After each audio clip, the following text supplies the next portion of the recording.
All right. Another day, another very, very frustrating Celtics loss in what's become a very common theme this season, the blown fourth quarter lead. We've had a lot of negative common themes this season, unfortunately. One is slow starts, which the Celtics did tonight, though not as bad as a lot of games this season, but still not a great start. And then a blown fourth quarter lead. They had a 7-point lead with about 4 minutes and a little bit of change left, and ended up losing this game 108 to 103.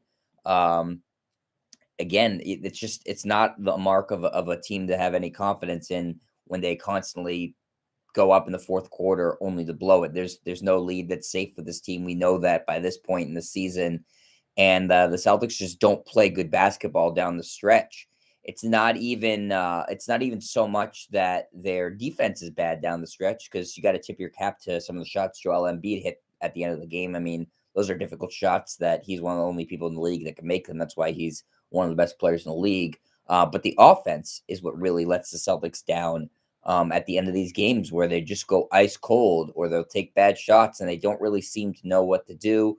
Udoka will tamper with the rotations a little bit towards the end of the game. Sometimes they go to Jason too much. Sometimes they don't go to him at all at the end of the game. Nothing really makes sense. They don't seem to have any sort of coherent game plan down the stretch, especially when they have a lead late. It's almost like it's the worst thing they can see is, holy crap, we're up and there's still 4 minutes left. How are we ever going to hold this lead? And I think when it's happened time and time again this season that they've blown these leads, it sort of permeates into your consciousness. Of course, the players are thinking about it. The fans are thinking about it. The players are thinking about it. They know that they've blown these leads countless times. And tonight was just another perfect example.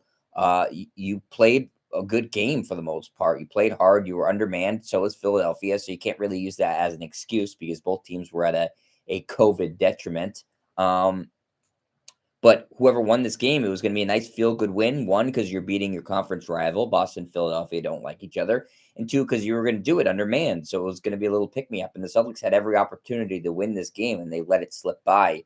And really, in a fashion that has been all too common this season. And it's not just a matter of the players not performing. It's a matter of the coaching staff not putting the players in the right position and not having any sort of coherent real strategy at the end of the game. Um, Marcus Smart, who, again, I'm a big apologizer for and defender of, tonight he made a horrendous decision. And I'm not saying this was going to determine the outcome of the game, but the Celtics had the ball on their own baseline, down 3 with 3.9 seconds remaining, and he opted for a full court baseball pass, as opposed to just 3.9 seconds is plenty of time to get the ball in the backcourt, run up and get to the 3-point line and take a 3-point shot. Even a half court heave would have a better opportunity of that chance. And so that's the second time this season that Marcus Smart has made a idiotic play at the end of a game that could have cost the Celtics a win. The other being, I think it was late November or mid-November against the Mavericks, when Luka Doncic hit the game-winning three-pointer. Marcus Smart, if you remember, fouled on the Mavericks possession there, when the Mavericks would have only had one possession. Then the Celtics, no matter what Doncic did, would have gotten the ball back. Excuse me, something in my throat. But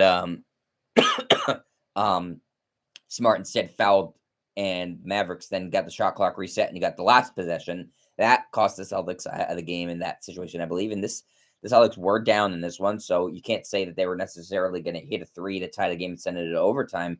But he gave them no chance of being able to do that by making just a terrible decision. Now, we'll have to see the post-game press conference to see if that was something that Coach Udoka called for, that long sort of baseball pass, or if it was Marcus Smart's decision. But whoever's decision it was stupid.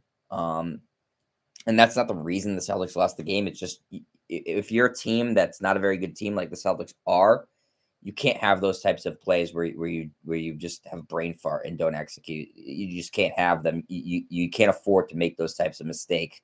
And Marcus Smart, who is billed as this guy who a lot of fans say is untouchable, and he makes all these clutch plays, and he's this and that, and I agree with a lot of that stuff. But he also does stuff that makes you really scratch your head. And tonight was just another example of that. But obviously, the biggest story is the Celtics not being able to close these games remains incredibly frustrating, and is resulting in this team just being stagnant and being that hovering a game above 500, 500 below, back to 500 above. And they're just going to keep going back and forth. They're 15-16 now, 8-6 at home. Every mark of a 500 team is what this team has. And so nobody should expect anything to change. I know when Jaylen Brown came back and they beat the Bucks, everybody got all excited and said, see, look, this is what a healthy Celtics team looks like. No, it's not. A healthy Celtics team looks like a 500 team, just like a not healthy Celtics team looks like a slightly below 500 team. It's what they are. But this team could do a better job closing out games, and then they would be a little bit better than a 500 team. I'm not saying they'd be a competitor in the East, but the ability to close out games is a mental thing. And so whether it's on the coach or the players to sort of figure out how to do this, it's not really, this isn't a thing where if you're Brad Stevens, the GM of the team, you need to like completely overhaul the roster to fix this issue.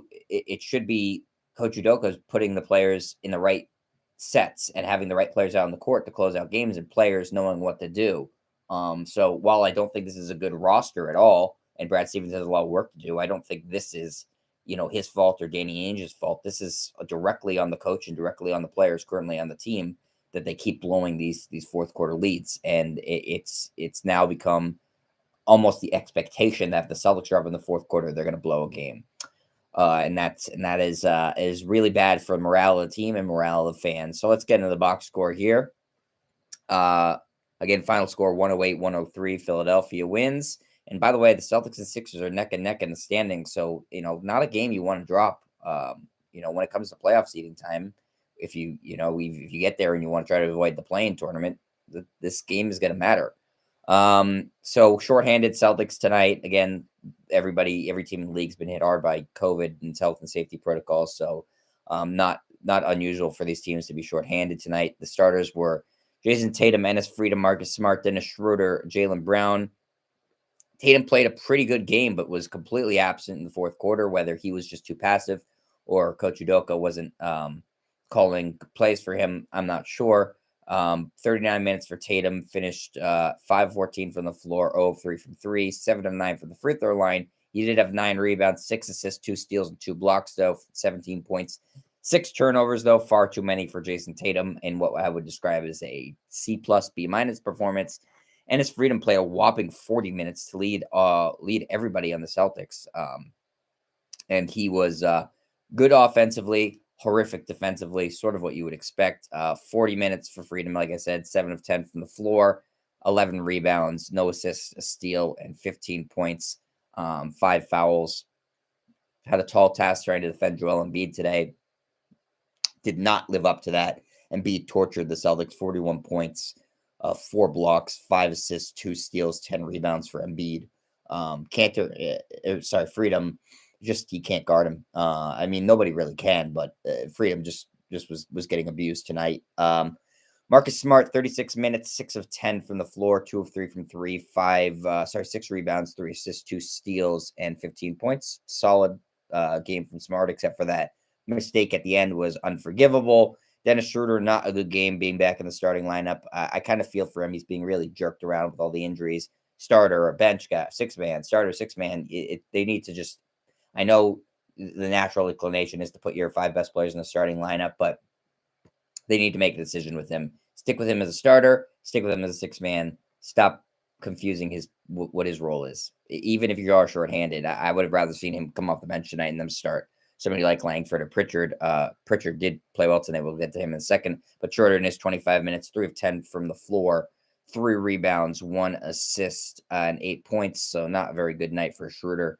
Jaylen Brown was the best Celtic tonight, I would say. 34 minutes for Jaylen, 9 of 22 from the floor, 3 of 9 from 3, 9 of 10 from the free throw line, 5 rebounds, 4 assists, 2 steals, and 30 points. Including a couple of big baskets late. They were having him drive the ball a lot. He was the primary option late in the game, whether that was a good idea or not. I would like to see the Celtics be a little bit more varied and not just say Jaylen drive to the basket, have Jaylen and Jason sort of. The defense just knows too much what the Celtics are trying to do. It's too obvious, and that's frustrating. And then at the bench tonight, you saw 7 minutes of Bruno Fernando. He didn't do anything notable. Aaron Nesmith played 12 minutes. He had 4 points. He did have a very loud dunk, but didn't do much. Romeo Langford really didn't do anything in his 25 minutes. was 0-3 from the floor with no points.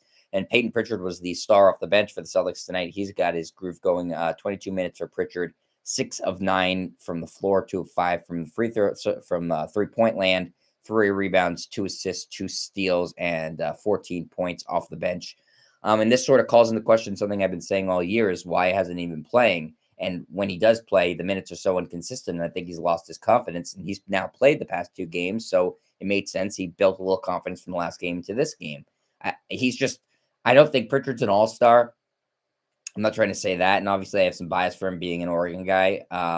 But I can see talent in the NBA. I've been watching basketball for long enough to know that Pritchard is not so bad as to be buried and be the last guy on the bench, which he was. That makes no sense. He's fast. He's got a good handle on the ball. He can shoot threes. He can drive the basket. The Celtics are an offensively challenged team. You can't tell me that there is no place for Pritchard to play. And I got asked this question by my friend Mike Molino on Twitter, with Smart and Schroeder, where do you play Pritchard? But I don't think that you have an issue with that. There's no problem having 2 ball handlers on the court at the same time. In fact, the Celtics are so predictable. I think that is placed to their advantage to be able to vary who the primary ball handler is and who's going to be the slasher or the spot up shooter or scorer.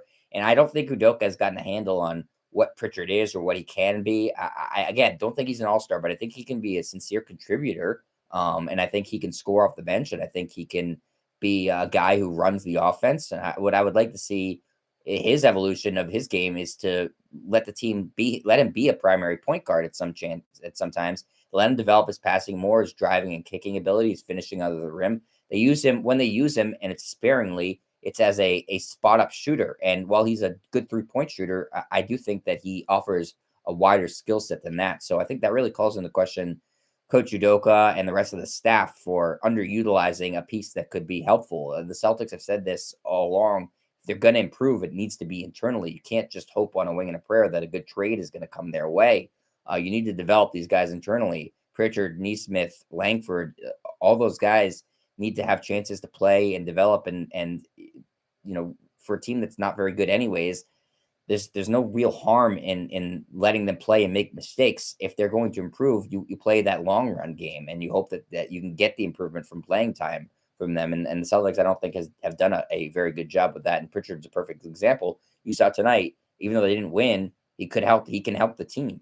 And I don't think this was like a fluky game. I think these are the sort of things you can expect from him. And when we saw flashes of in his rookie year, that if Pritchard gets consistent playing time, he can be a scorer. He can be a valuable player off the bench for the Celtics. So I'd like to see more of him going forward. And he played well in his minutes tonight. So maybe that will give the coaching staff more reason to play him going forward.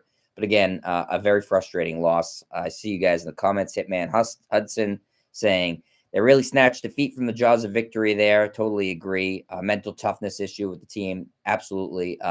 Again, when this sort of stuff happens over and over again, there's no way the players aren't thinking about it. And when you start thinking about it is when you start making those mistakes more. So it's a vicious cycle. It really snowballs on you. And that's certainly what's happened with the Celtics. Leonard Kim in the chat saying this is essentially what the Celtics are until they make a big move. Yeah, true. Hitman Hudson, I have a pro Pritchard bias. Yes, I do. I acknowledge that. He's an Oregon guy. I'm an Oregon guy. We're both smaller in stature, both snipers from 3. So, yeah, we have a lot in common. But I genuinely believe, taking all bias aside, I genuinely believe that he has not gotten a fair shake on this team this season and can contribute to the Celtics in a positive way. I genuinely believe that. I think I'm taking my bias out of the equation there. Maybe I'm not, but I think I am. Leonard, you're also saying it's really annoying that 95% of the games with Jaylen Brown and Jason Tatum together seem to end with only one of them playing well. The team needs both to be great. Totally true. They don't seem to really have matching great performances, do they? One will have a good performance, either have a great performance, but you never see both of them in the 30s very often. It's just like when one gets going, the other becomes so passive. It doesn't need to be the way things go. I know you want to feed the ball to the hot hand, but there's plenty of ball to go around. We're talking about the Celtics have 2 real natural scorers, and so they can share the ball. They can both have 30-point games in a given night, and that shouldn't be an issue. But it does seem very few and far between. I think that's a really good observation, Leonard. And Gregory Castillo saying, send help. I don't know what that's in regards to. Could be in regards to anything. I don't know. All I know is I appreciate every single one of you in the chat and every single one of you watching. And I know we have the holidays coming up. So I don't blame you if you're not going to watch this miserable team over the holidays. They're certainly not the gift that keeps on giving unless you're, their opponents. Then you're very happy to play the Celtics. You're saying Merry Christmas, Happy Kwanzaa, Happy Hanukkah, whatever, when you see them on your schedule. But regardless, their next game is on December 22nd. That is Wednesday against Cleveland, who is actually a very good team, shockingly, this year. So that won't be easy for the Celtics. They do play on Christmas Day at Milwaukee. I will make sure I do both of those games. And I'll try to do as many of these Celtics games as I can over the holidays. So keep watching if you want. If you don't watch the game, I'll try my best to recap it for you as well so you can watch this later. And yeah, stay safe. I know things are crazy out there with Omicron and COVID, but I'm sure everybody's watching, considering their kind of overlaps with my sister, that probably we're all more or less like-minded and already vaccinated. But if you're not, I highly encourage you to do so. And, stay safe. But live your normal life, but stay safe. Be cognizant of other people. Be nice to other people. But give the Celtics a hard time on Twitter. I have no problem with you doing that. And I will talk to you guys on Wednesday. See you, everybody.